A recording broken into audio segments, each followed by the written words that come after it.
So guys, on the left side we have the upper part of the app and on the right side we have the bottom part. Now as you can see, we have a tutorial here where we put our text behind a person.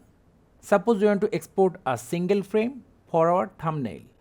Move the playhead over the frame you want to export. Now if we select top right corner export or upload button and select format, see there is no option for exporting a single frame. Let's get back to our main timeline.